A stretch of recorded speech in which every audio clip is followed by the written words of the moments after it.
Next है आपके पास question number 9। A contractor got a contract to build a road. एक कंट्रैक्टर को एक कॉन्ट्रैक्ट मिला है एक रोड बनाने का। 1/4 work was completed in 10 days. उस होल काम का 1/4 हिस्सा जो है 10 दिनों में कंप्लीट हो चुका है।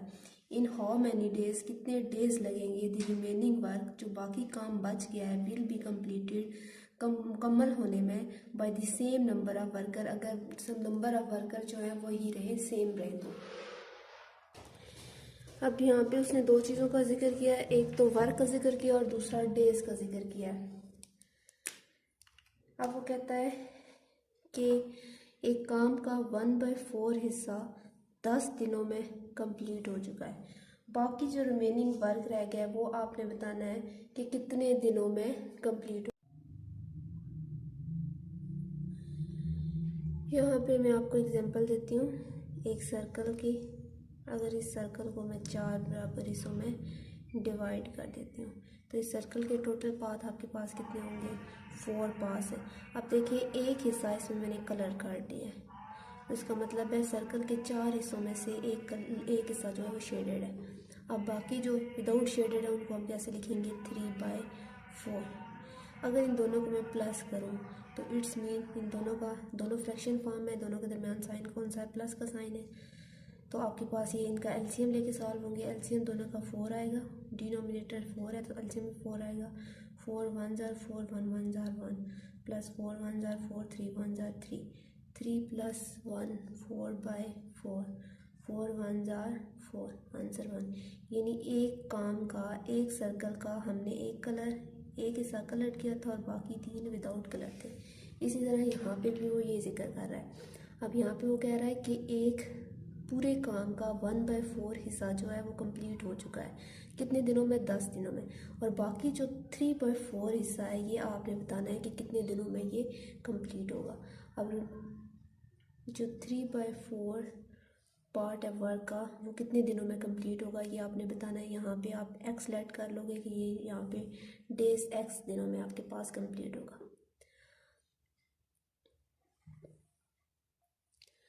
अब यहाँ देखें, पहले काम थोड़ा था तो डेज आपके पास थोड़े लगे हैं। अब आपके पास काम ज़्यादा हो गया तो डेज भी आपके पास क्या लगेंगे, ज़्यादा लगेंगे। आपके पास कौन सा वेरिएशन है, डायरेक्ट वेरिएशन है, छोटे से बड़े की तरफ, छोटे से बड़े की तरफ। तो 1/4 डिवाइडेड बाय 3/4 इक्वल आएगा 10/x। क्रॉस मल्टीप्लाई करते हैं हम दोनों साइड पे, 1/4 को हम x से मल्टीप्लाई कर देंगे और 3/4 को हम किस से मल्टीप्लाई कर देंगे, 10 से मल्टीप्लाई कर देंगे। अब 1/4 x इक्वल आ जाएगा 3 10 जार 30/4। अब देखें यहाँ पे 1/4 है, 4 यहाँ पे डिवाइड हो रहा है, दूसरी साइड पे जाके क्या हो जाएगा, मल्टीप्लाई। पीछे क्या रह जाएगा, 1x equal to 30 divided by 4 multiply 4 4 1 जार 4। तो x कोफिशिएंट जहाँ पे कुछ ना हो, हमें पता होता है कोफिशिएंट 1 है, यहाँ पे 1 लिखने की ज़रूरत नहीं है। तो 30 1 जार 30 डेज। इसका मतलब है कि 3/4 हिस्सा जो है वर्क का वो कितने दिनों में कंप्लीट होगा, 30 डेज में कंप्लीट होगा। नेक्स्ट है question number 10। 1220 men had sufficient food for 30 days। अब वो यहाँ पे कह रहा है कि 1220 आदमियों के लिए 30 दिनों की खुराक काफ़ी है। हाउ मैनी मैन, कितने आदमी में लीव, अगर छोड़ जाएं, so that the same food, वही खुराक, बी सफिशिएंट फॉर 40 डेज, 40 दिनों के लिए काफ़ी होगी। अब देखिए वो कहता है यहाँ पे दो चीज़ों की जिक्र करता है, एक तो आदमियों का, दूसरे डेज का। यहाँ पे कहता है 1220 आदमियों के लिए 30 दिनों की खुराक मौजूद है या काफ़ी है। अब वो कहता है कि अगर आपके पास कितने आदमी छोड़ जाएं, यहाँ पे मैं कह रही हूँ कि अगर x आदमी छोड़ जाएं तो वही खुराक 40 दिनों के लिए काफ़ी हो जाएगी। पहले आदमी ज़्यादा थे तो खुराक जो है वो कम दिनों की थी। अब आदमी कम हो गए तो खुराक आपके पास ज़्यादा दिनों की होगी। ये आपके पास कौन सा वेरिएशन है? इन्वर्स वेरिएशन है, यानी एक मिकदार के बढ़ने से दूसरी कम हो या एक के कम होने से दूसरी क्या करे? बढ़े। छोटे से बड़े की तरफ जाते हैं। यहाँ पे अब आदमियों की तादाद कम हो गई है, थोड़े रह गए ना, थोड़े छोटे से बड़े की तरफ, छोटे से बड़े की तरफ। x ओवर 1220 इक्वल आ जाएगा 30 ओवर 40। क्रॉस मल्टीप्लाई कर देते हैं, x को मल्टीप्लाई करेंगे 40 के साथ और 1220 को हम किससे मल्टीप्लाई कर देंगे? 30 के साथ। x जब 40 के साथ मल्टीप्लाई होगा 40x इक्वल टू 1220 मल्टीप्लाई 30। यहाँ पे 40 मल्टीप्लाई हो रहा है, दूसरी साइड पे जाके क्या हो जाएगा? डिवाइड हो जाएगा। 1220 मल्टीप्लाई 30 डिवाइडेड बाय 40। एक ज़ीरो इस ज़ीरो के साथ कैंसिल हो गया। 4 1 जार 4, 4 3 जार 12, दो डिजिट एट अ टाइम नीचे आएंगे, ऊपर ज़ीरो लगेगा। 4 5 जार 20। तो x इक्वल टू 305 मल्टीप्लाई 3। 305 को 3 से मल्टीप्लाई करें, 305 multiply 3। 3 5 jar 15, 1 carry, 3 0 jar 0, 1 add करेंगे 1, 3 3 जार 9। तो x इज इक्वल टू 915, यानी 915। अब ये जो खुराक है 40 दिनों की, वो कितने आदमियों के लिए है? 915 आदमियों के लिए। लेकिन यहाँ पे उन्होंने ये पूछा है कि कितने आदमी छोड़ जाएं। टोटल इतने थे, टोटल आदमी कितने थे? 1220। अब बाकी जो रह गए वो कितने हैं? 915। तो छोड़ के कितने गए हैं वो हमने बताना है इस क्वेश्चन में, कि कितने आदमी छोड़ के चले गए हैं। अब यहाँ पे रिमेनिंग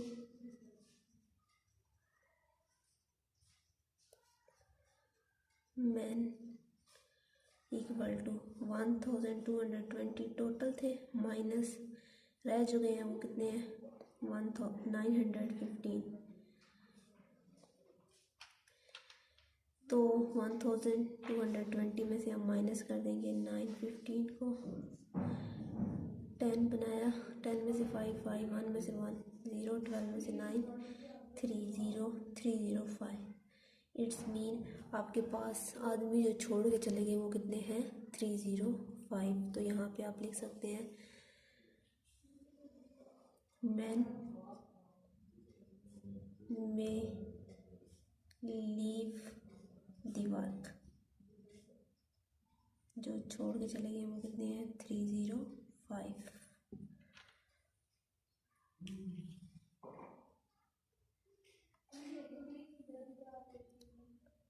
तो आपके पास question number 11, 12 soldiers can ditch a trench in 5 hours। 12 soldier एक खंदक की खुदाई 5 घंटों में करते हैं। How long 4 soldiers. अब यहाँ पे एक तो मजदूरों की बात हो रही है और दूसरी आपके पास आर की बात हो रही है। 12 सोल्जर्स 5 आवर में एक खंदक की खुदाई करते हैं। अब आपने बताना है 4 सोल्जर्स कितने आवर में उसी सेम खंदक की खुदाई करेंगे। अब देखिए पहले सोल्जर्स ज़्यादा थे तो टाइम कम लगा है। अब यहाँ पे सोल्जर्स कम हुए तो टाइम क्या लगेगा? ज़्यादा लगेगा। कौन सा वेरिएशन है आपके पास? इन्वर्स वेरिएशन है, जिसमें एक चीज़ के बढ़ने से दूसरी चीज़ कम हो रही होती है या एक चीज़ के कम होने से दूसरी चीज़ बढ़ रही होती है। 4 ओवर 12 इक्वल आ जाएगा 5 ओवर x के। क्रॉस मल्टीप्लाई करें, 4 को x के साथ मल्टीप्लाई कर देंगे इक्वल टू 12 मल्टीप्लाई 5, 4x हो जाएगा। x को जब 4 के साथ मल्टीप्लाई करेंगे 12 5 जार 64, यहाँ पे मल्टीप्लाई हो रहा है, दूसरी साइड पे जाके क्या हो जाएगा? डिवाइड हो जाएगा। तो x इक्वल टू 4 1 जार 4, 2 कैरी 4 5 जार 20। तो आपके पास क्या आ जाएगा? 15 आवर्स, यानी टाइम आपके पास कितना लगेगा? 15 घंटे लगेंगे। अगर 4 मजदूर हुए तो 15 घंटों में वो वही काम करेंगे, लेकिन अगर 12 मजदूर हुए तो उनको टाइम कम लगेगा, यानी 5 घंटे लगेंगे उसी खंदक को खोदने में। नेक्स्ट है आपके पास question number 12, 5 pipes can fill a tank in 1 hour and 4 minutes। 5 pipes एक टैंक को 1 घंटे और 4 मिनट में फिल करते हैं। How long it will take to fill the tank if 8 pipes are used. अगर वो कहता है कि अगर 8 पाइप यूज़ हो रहे हों तब वो उसी टैंक को कितने आवर्स में फिल करेंगे। इस क्वेश्चन में वो कह रहा है कि 5 पाइप्स अगर मौजूद हो तो आपके पास 1 आवर 4 मिनट्स में एक टैंक फिल होता है। आपको पता है कि 1 आवर में कितने मिनट होते हैं, 60 मिनट होते हैं। लेकिन यहाँ पे वो कह रहा है कि 1 आवर और 4 मिनट्स यूज़ किए, इट्स मीन उसने टोटल 60 मिनट तो ये हो गए और 4 ऊपर मिनट्स यूज़ किए, टोटल मिनट्स आपके पास कितने हो गए 64 मिनट, यानी 1 आवर एंड 4 मिनट्स आपके पास टोटल कितने हो गए 64 मिनट्स। अब यहाँ पे देखें 5 पाइप्स 64 मिनट में एक आवर को एक टैंक को फिल करते हैं। अब उसने कहा है कि अगर आपके पास वही सेम टैंक हो और अगर 8 पाइप आप यूज़ करें तो आपने बताना है कि वो कितने मिनट्स में उसी सेम टैंक को फिल कर देंगे। पहले पाइप थोड़े से तो टाइम ज़्यादा लगा है, अब यहाँ पे पाइप ज़्यादा हो गए तो टाइम आपके पास क्या लगेगा, थोड़ा लगेगा। ये आपके पास कौन सा वेरिएशन है, इन्वर्स वेरिएशन है, जिसमें एक चीज़ के बढ़ने से दूसरी चीज़ कम होती है या एक चीज़ के कम होने से दूसरी चीज़ बढ़ जाती है। 5/8 इक्वल टू आ जाएगा x/64। क्रॉस मल्टीप्लाई करें, 5 को हम किससे मल्टीप्लाई करेंगे 64 से और 8 को हम किससे मल्टीप्लाई कर देंगे x के साथ मल्टीप्लाई करेंगे। 64 को हम जब 5 से मल्टीप्लाई करेंगे 5 4 ज़ार 20, 2 कैरी 5 6 ज़ार 30 और 2 32, 322 इक्वल टू 8 को x से मल्टीप्लाई करेंगे 8x, 8 जो है यहाँ पे x के साथ मल्टीप्लाई हो रहा है, दूसरी साइड पे जाके डिवाइड हो जाएगा। 320 divided by 8 equal to x, 8 1 ज़ार 8, 8 4 ज़ार 32, 0 एज इट इज़। तो 40 इज इक्वल टू x, या फिर हम लिख सकते हैं x इज इक्वल टू 40, यानी 8 पाइप्स आपके पास 40 मिनट्स में एक टैंक को फिल करते हैं, जबकि 5 पाइप्स आपके पास 64 मिनट्स में एक टैंक को फिल करते हैं। नेक्स्ट है आपके पास question number 13। 32 worker build a house in 15 days. 32 workers 32 मजदूर एक घर को 15 दिनों में कंप्लीट करते हैं। हाउ मैनी डेज कितने दिन लगेंगे will 24 workers working at same rate, अगर वो उसी रेट पे काम करें, take to build the same house, उसी सेम हाउस को बनाने के लिए। पहले 32 वर्कर थे जो 15 दिनों में एक हाउस को कंप्लीट करते थे, अब वर्कर्स 24 हो गए, तो आपने बताना है कि उसी हाउस को वो कितने दिनों में कंप्लीट करेंगे।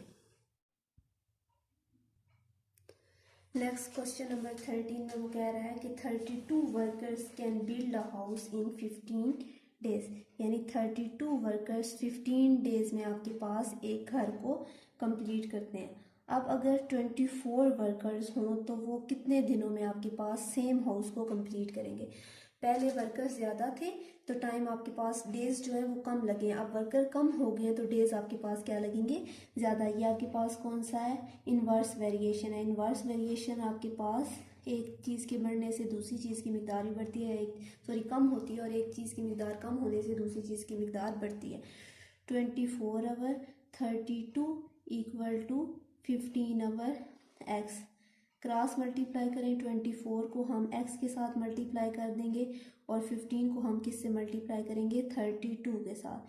24 को x से मल्टीप्लाई करेंगे 24x इक्वल आ जाएगा 32 को आप 15 से मल्टीप्लाई करें, 5 2 ज़ार 10, 1 कैरी 5 3 ज़ार 15 और 16 मल्टीप्लाई 2 1 2 ज़ार 2, 1 3 ज़ार 3, 0 8 4, आपके पास आ गया 480। 24 यहाँ पे मल्टीप्लाई हो रहा है, दूसरी साइड पे जाके क्या हो जाएगा डिवाइड हो जाएगा, डिवाइडेड बाय 24, 24 1 ज़ार 24, 24 2 ज़ार 48, 24 0 ज़ार 0, तो x आ जाएगा 20, यानी 20 डेज लगेंगे आपके पास उसी घर को कंप्लीट करने में अगर वर्कर की तादाद कम हो जाए।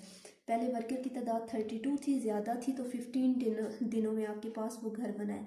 अब वर्कर्स थोड़े हो गए हैं तो आपके पास टाइम जो है वो ज़्यादा लगेगा। पहले 15 डेज लगे थे, आप कितने डेज लगेंगे? 20 दिन लगेंगे उसी घर को कंप्लीट करने में। नेक्स्ट है आपके पास question number 14। A farmer has enough feed to last his 36 cattles for 30 days. एक किसान के पास 36 मवेशियों के लिए 30 दिनों की खुराक काफ़ी है।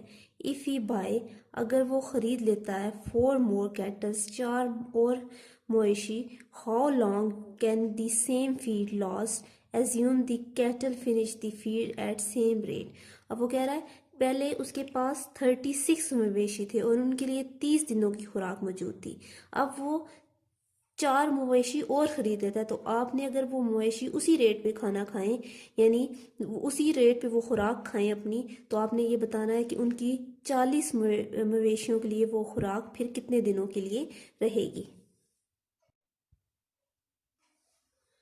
अब यहाँ पे क्वेश्चन नंबर 14 में वो कह रहा है कि एक फार्मर के पास 36 कैटल के लिए 30 दिनों की खुराक मौजूद है।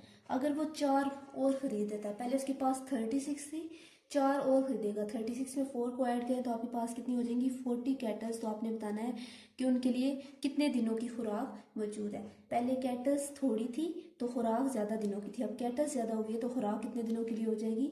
थोड़े दिनों के लिए हो जाएगी। आपके पास कौन सा वेरिएशन है? इनवर्स वेरिएशन है। 36/40 इक्वल आ जाएगा आपके पास x/30। क्रॉस मल्टीप्लाई करें, 36 मल्टीप्लाई 30 इक्वल आ जाएगा 40 मल्टीप्लाई x।